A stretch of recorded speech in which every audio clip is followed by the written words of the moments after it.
Sveiki, mėly bičiuliai ir bitininkai. Čia kartu su jumis Lietuvos jaunųjų bitininkų asociacija Gintarinis spiečius.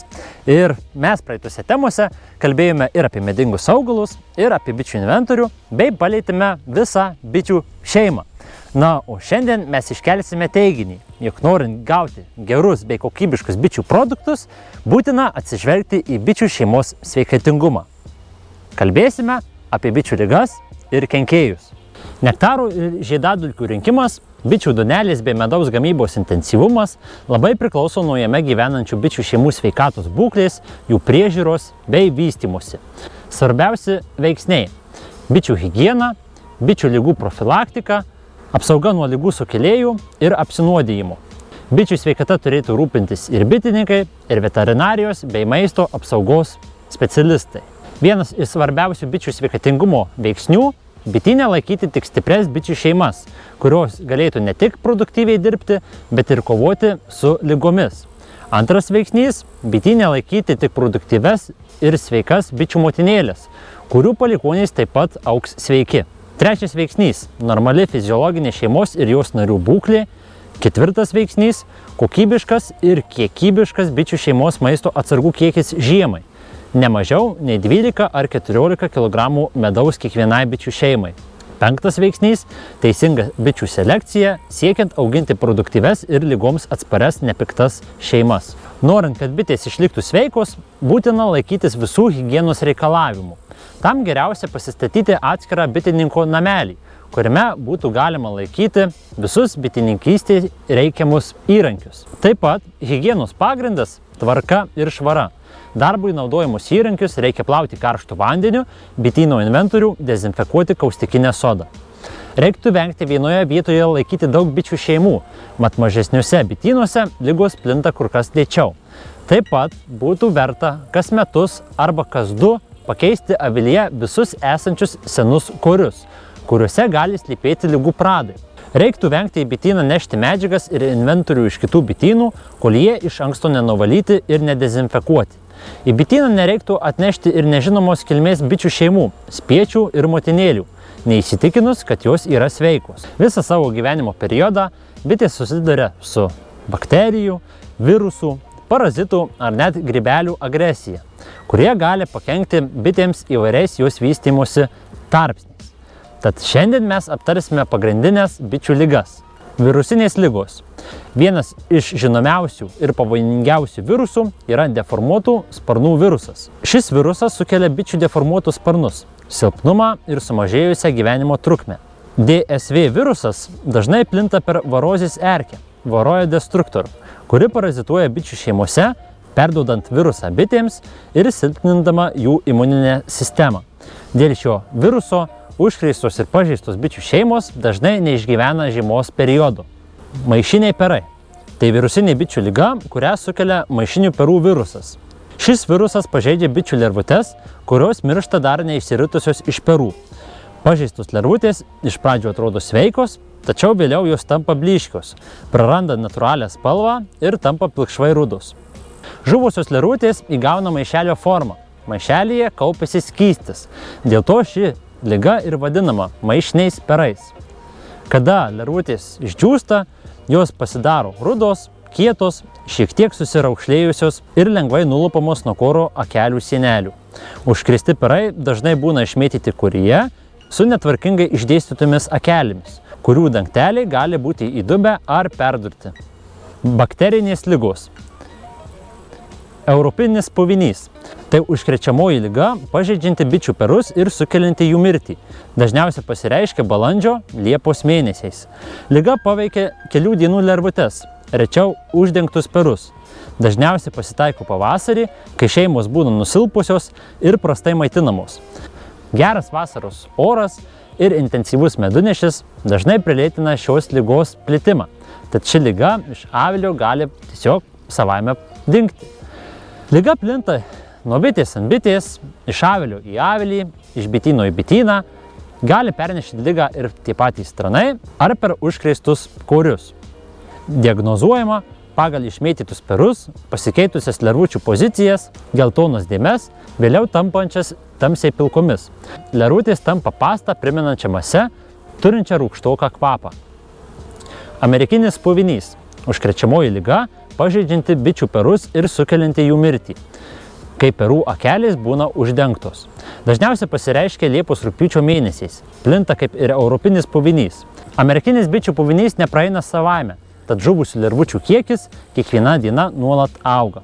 Tokia bičių šeima gali net nesulaukti rudens metų. Taip pat šią ligą galima atskirti iš besitempiančios masės. Masė įsitempia į siūlą, o užkrėsti kuriai skleidžia būdingą puvinio kvapą. Amerikiniam puviniui yra būtinas gydymas. Dažnai aviliai kartu su bitėmis yra tiesiog deginami, mat šita liga gali pakenkti net ir pačiam žmogui. Grybelinės ligos. Kalkiniai perai arba askosferozė. Užkrečiamoji liga būdinga bičių lervutėms, kurios miršta per pirmasias 2 uždengtų perų dienas. Ligos sukėlėjas – grybelis, aptinkamas sveikų bičių žarnyne. Liga vystosi visą bičių aktyvųjį sezoną ir perduodama per maistą arba kontaktiniu būdu. Laipsniškai ši liga pažeidžia bičių darbininkių ir motinų perus. Askosferozė atpažįstama pagal kurie išmėtytas ir mumifikuotas baltos spalvos lervutes, pagal garsą pakračius kurius. Priešais avilį ir ant avilio dugno galima rasti lervučių mumijų. Didelis kiekis baltų kaip kreida lervučių ant avilio dugno taip pat liudija, jog bitės sanitariškai atidarė akučių dangtelius ir išėmė ligos pažeistas lervutes. Aspergiliozė arba akmeniniai perai – tai lervučių ir suaugusių bičių užkrečiamoji liga. Liga perduodama kontaktiniu ir maitinimo metu. Liga vystosi pavasarį ir rudenį, nors kyla rečiau nei kitos ligos. Nozematozė – tai liga, dėl kurios bitės miršta dažnai rudens metu arba žiemą. Ligai būdingos rudos spalvos nemalonaus kvapo fekalijos, kuriomis bitės atsikrato. Ant lakos ir ant žemės aplink avilius galima rasti daug iškritusių bičių. Ant lakos iškritusios bitės turi laisvą pilvelį, joms sunku judėti, sparneliai ištempti, o kojelės palenktos po krūtinę. Bites ištinka paralyžius ir jos galiausiai miršta.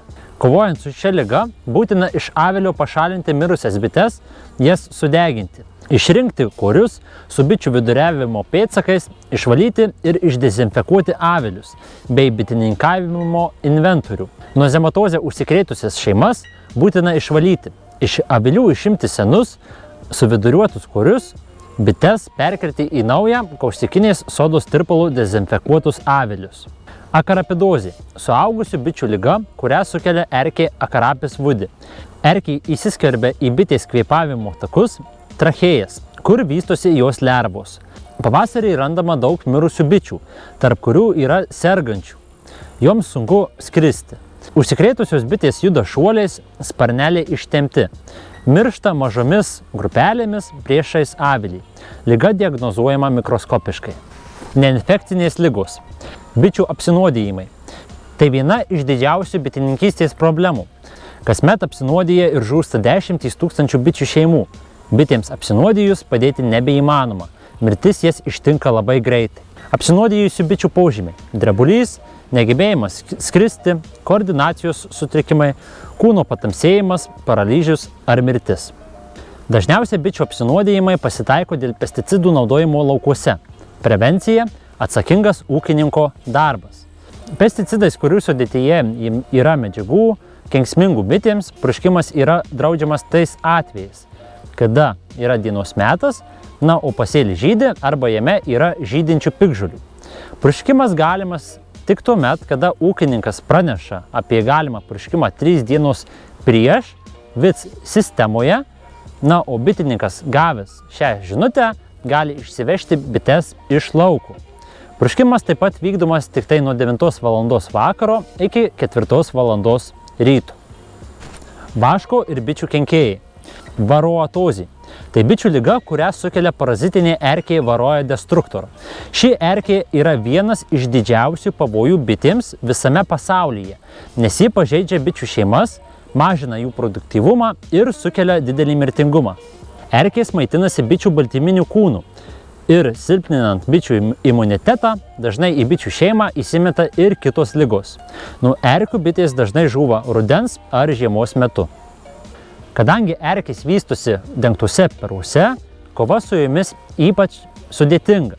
Geriausia pasirinkti natūralius preparatus, tokius kaip oksalo rūgštį, skruzdžių rūgštį ar eterinius aliejus. Taip pat dauguma bitininkų iš avilio išpjauna traninius perus, kadangi erkės juos labai mėgsta. Dėl to, kad tranas vystosi 24 dienas, erkės gali išsiauginti dar vieną kartą. Vaistai gali būti garinami, lašinami ar įduodami bitėms. Gydymas yra būtinas po pavasarinio ir vasaros medunešių. Verta erkės naikinti ir spalio, lapkričio mėnesiais, kada dengtų perų mažai, o erkės dažniausiai esti ant pačių bičių ir lengvai yra nunuodijamos. Didžioji ir mažoji vaško kandis gali sužaloti ir sunaikinti nemažai korių. Šie drugeliai deda kiaušinėlius ant silpnose šeimose esančių korių. Iš jų išsiritę lervutės vystosi aviliuose, pergraužia korį ir nužudo bičių perus dideliame plote. Vaško kandžių žalą galima sumažinti laikantis avilio ir bitininkavimo higienos, padedant bitėms naikinti priešus. Europinis bičių vilkas. Galva ir krūtinė su geltonais piešiniais.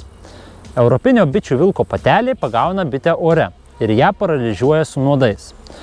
Patinėlis išrausia mažą skylutę ir ją pažymi feromonais. Atgal grįžusi patelė padeda kiaušinėlį ant bitės, iš kurio išsiritusi lervutė minta dar gyva bite. Skruzdėlės. Dažnai skruzdėlės pasirenka silpnas bičių šeimas, turinčias pažeistų korių. Dažnai skruzdėlės įsiveisia ir pačiuose aviliuose, ar už apšiltinimo kamšų, ar prie avilio dugno. Patarime bityne laikyti tik stipres bičių šeimas sveikuose ir sandariuose aviliuose, naudoti užnuodytus jaukus. Paukščiai. Kai kurių rūšių paukščių maisto raciono dalį sudaro ir bitės. Iš jų kenksmingiausi yra auksinis bitininkas, kuris maitinasi tik bitėmis. Jis Lietuvoje neperi, tik praskrenda. Jį galima nubaidyti baidyklėmis arba avilius uždengti juodu polietilenu. Dažnai anksti pavasarį bites gaudo ir zylės. Atskridusios ant lakos, jos beldžia į avilį ir laukia, kol išlys bitė. Prevencija – lakas apdengti eglės šakomis. Naminės ir laukų pelės. Bitėms irgi gali padaryti didelės žalos. Jos rudenį įlenda į avilius ir visą žiemą maitinasi medumi, bičių duonele ir netgi bitėmis. Todėl rudenį atvėsus orams ant lakos reiktų uždėti metalinį tinkliuką. Be to reikia užtaisyti visus avilio dugno ir sienelių plyšius. Kai pelių yra avilyje, viduje girdimas triukšmas. Prie lakos atsiranda korių likučių ir pelių fekalijų. Nuo pelių reikia saugoti ir bitininko namelį, ir jame sandėliuojamus korius. Tad kol kas tiek apie tas bičių ligas ir kenkėjus. Griebkite visi dabar kaustikinę sodą ir marš į bityną dezinfekuoti visus avilius. Čia kartu su jumis buvo Lietuvos jaunųjų bitininkų asociacija Gintarinis Spiečius. Jeigu patiko jums šitas vaizdo įrašas, palikite jums rūpimą komentarą ar paspauskite patinka mygtuką. Iki greito!